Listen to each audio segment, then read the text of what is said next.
Hello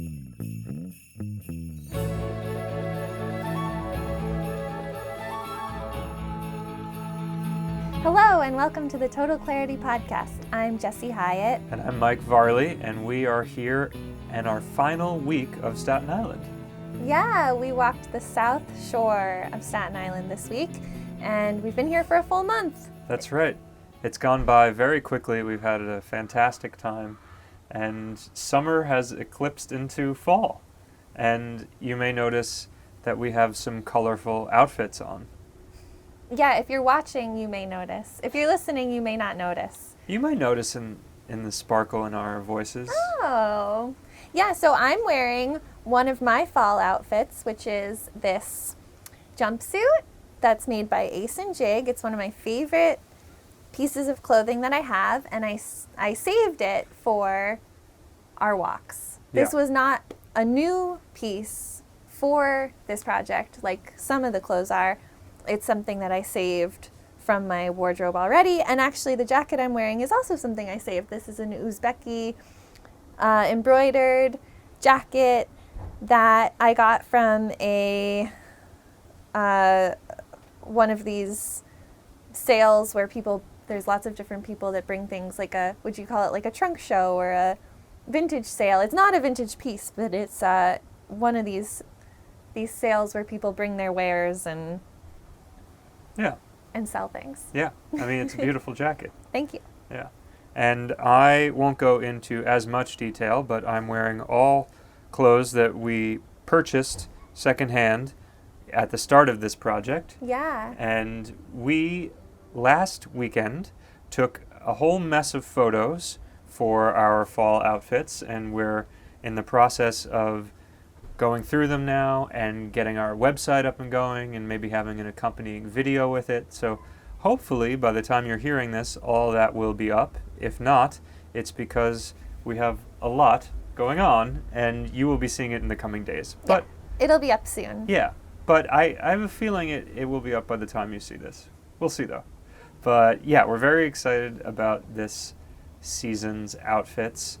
I think it may be of the four seasons the most playful, and you know, with the summer and the winter, we had to be a little more practical with consideration for the weather, and with this one, we were able to cover ourselves, and hopefully it will be warm enough. What we have. Yeah, well, we have at least I know I have a few extra jackets, and we have scarves and hats that we put logos on, and Yeah.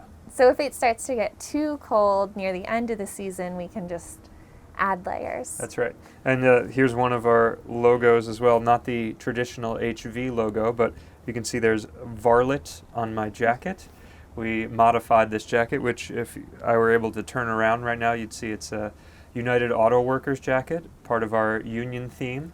Yeah, So we'll be talking about that union maybe in the coming weeks on the podcast. Yeah. But that's the union that we're representing this season, in order to have some conversation around labor and the importance of unions in general. That's right. So, just a first taste with all of our clothing stuff. Expect us to talk about it more in the coming weeks. We're very excited about it, and yeah, we just wanted to start fashioning them for you during the podcast. Yeah. Have you ever, so you had to wear a uniform in school, right? Yes. So I never had to wear a uniform. I've never chosen to wear a uniform until now. Mm-hmm. I feel like I'm not sure how much of my excitement is coming from just that I really love the clothes that I picked out for fall, and how much of it is switching my uniform up. Like, I've really liked my summer clothes too, but I've never ever worn clothes repeatedly in that way. Mm-hmm. Well, when we wore the uniform, it was the same outfit for the whole year. Yeah. And we didn't really get as many opportunities to change. In grade school, 1st through 8th, I think there was some slight shifts between 4th and 5th grade. Like you could wear a golf shirt instead of a button shirt and a tie. When you got to 5th grade? That's right. You were old enough to golf. Yeah, I guess. Okay. But that was always a big one because, you were liberated from the tie. Right.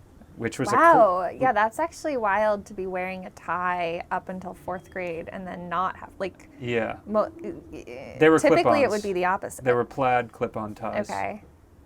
Green, like a dark forest green, a white, and with like very thin gold stripes on it. Okay. Plaid pattern. That and sounds then kind of cute. it was whatever. I mean, I think everybody hated it while they were wearing it. It's kind of funny to think about now. And then in high school, the big distinction was blazers. Freshmen and sophomores wore like a maroon blazer. Okay. And juniors and seniors wore a blue blazer. Oh, wow. And then there were ties as well. Mm-hmm. And I think that there was a distinction between the freshman and sophomore ties and the junior and senior ties. There was definitely a distinction between the freshman and sophomore girls' skirts and the junior and senior girls' skirts. Yeah. So was there a lot of, because again, I did not do a uniform ever in school, but I've heard, and like from watching movies and stuff, is there a lot of trying to change the uniform, like, the girls raising the hemline, or I guess even with your like pants raising the hem, or shorts raising the hemline if it's hot, or trying to remove your tie or unbutton your shirt, or like was there anything like that I you don't remember? have a strong recollection of guys trying to get around. I think, like top button unbuttoned. It's not supposed to be unbuttoned, so maybe that was the thing. Right. And then, you had to have your shirt tucked in, so having it tucked out was a problem.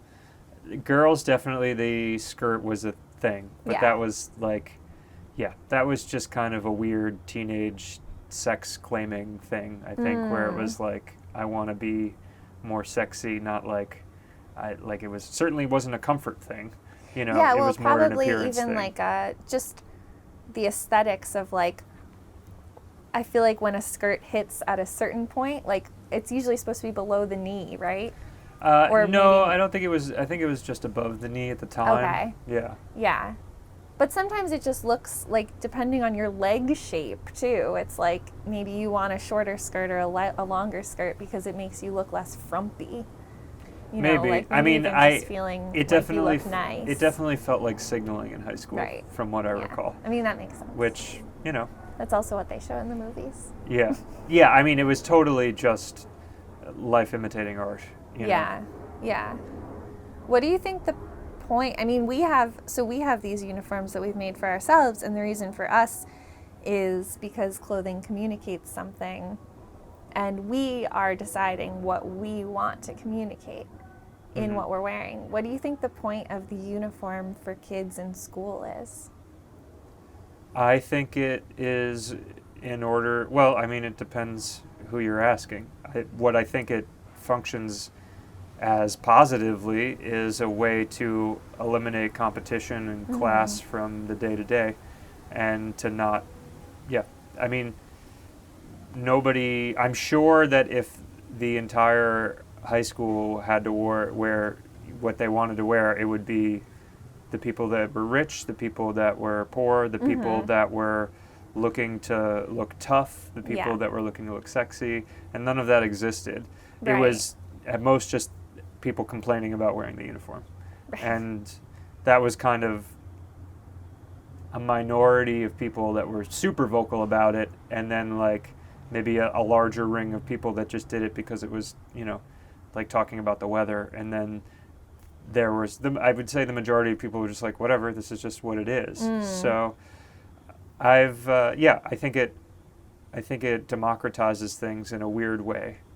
Or maybe democratizes isn't the right word, because I don't know. It certainly limits choice, but it makes competition disappear. Right.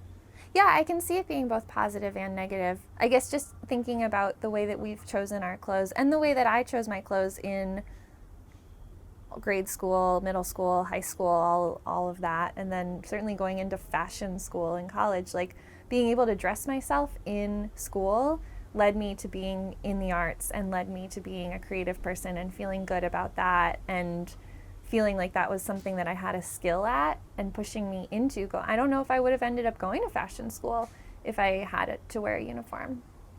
Who knows? Yeah. I mean, I don't have access to that alternate timeline. Right. So I don't know. But it does feel, as someone that never had to wear the uniform and never experienced that myself, and I have no, like, it just sounds so oppressive. Yeah. Yeah. But maybe it allows, like, if this is how we're communicating with people that we don't communicate with our words, maybe if you aren't able to communicate with your clothes at all, it could give you more incentive to learn how to communicate with your voice or to communicate with your math skills or your science or whatever it is that you're learning in school or through sports or whatever, like other things that you have access to. Yeah. I mean, I think this idea that somehow it reduces people to some sort of, non-personality blobs or like this kind of Pink Floyd marching through a drab hallway situation is just, it's not true. There's people that you'll still have personalities through any number of means. Right. So is it necessary? I guess not. I didn't, in retrospect, don't have any particular problem with it. Yeah. But I'm sure I was among the people that were, complaining about it because it was fashionable to complain about. Right. Yeah.